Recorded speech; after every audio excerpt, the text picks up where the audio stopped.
అని అంటూ emotional guidance ఇస్తూ ఉంటారు.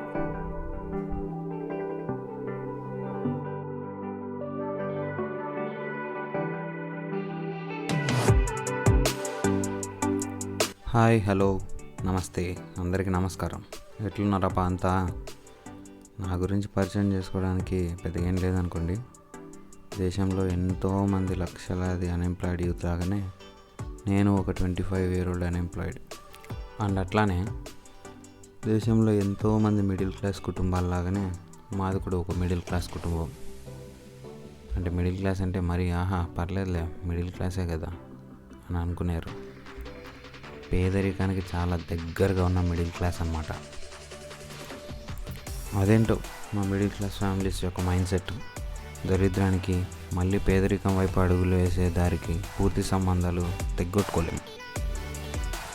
బేసికల్లీ 99% జనాలందరినీ నమ్ముతాం. అక్కడ వచ్చింది ప్రాబ్లం. ఒకరి దగ్గర మోసపోవడం, ఇంకో దగ్గర నష్టపడిపోవడం, ఆ నష్టం పూడ్చడానికి ఒక అప్పు చేస్తాం, ఆ అప్పు తీర్చడానికి ఇంకో అప్పు చేస్తాం. ఈ ప్రక్రియ అంతా సర్వసాధారణం అయిపోయింది. It's kind of become a life style actually. ఇలాంటి విషయాల్లో తెలివితేటలు వాడిన పెద్దోళ్ళు, రే నాన్న, నువ్వు తొందరగా ఉద్యోగం తెచ్చుకొని మంచి సంపాదన సంపాదిస్తూ మన ఈ కష్టాల నుంచి బయటపడేటట్లు చేయాలరా అని తెలివిగా ఎమోషనల్ గైడెన్స్ ఇస్తూ ఉంటారు.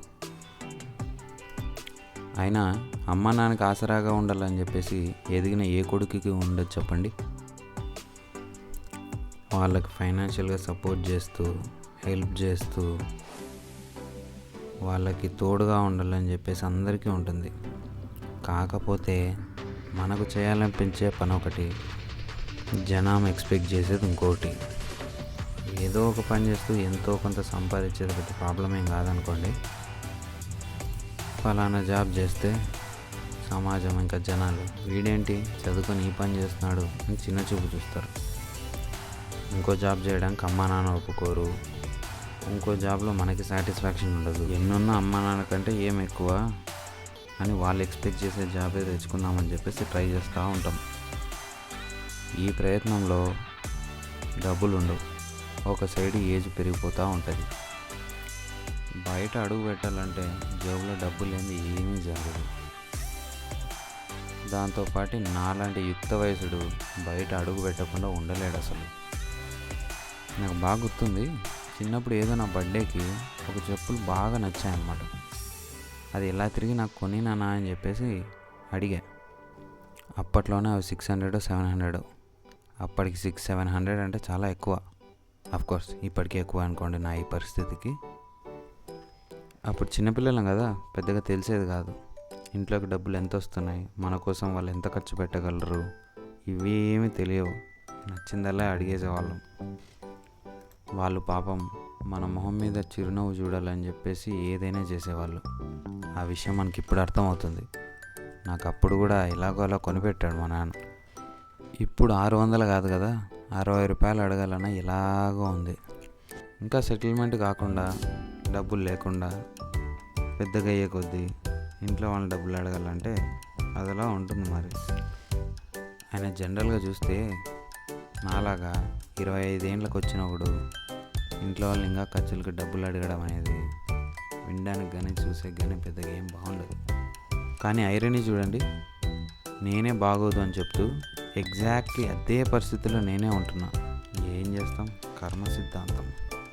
ఇంకా కావాలి కాబట్టి తప్పక అడగలేక అడుగుతున్నాం.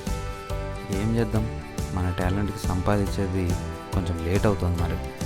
సో ఇంట్లో ఉంటూ ఒక ఏజ్కి వచ్చిన నాలంటోడు రోజు నెరవేర్చాల్సిన బాధ్యతలు కొన్ని ఉంటాయి. ఇంటి పనులు, బయట పనులు ఎక్కువ అనుకోండి.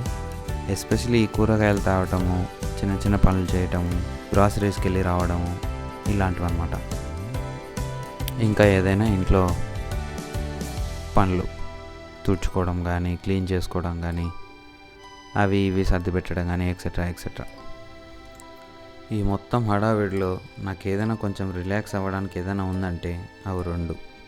ఫస్ట్ దాని గురించి మాట్లాడుకుందాం, సినిమా. సినిమాలు నా జీవితంలో చాలా ఇంపార్టెంట్ రోల్ ప్లే చేస్తాయండి. మీరు నమ్మండి నమ్మకపోండి, they influence me a lot. నేను ఆ రోజు ఆ పర్టికులర్ మూడ్కి తగ్గట్టు ఆ జోన్లో షిఫ్ట్ చేస్తా సినిమాలు చూస్తాను.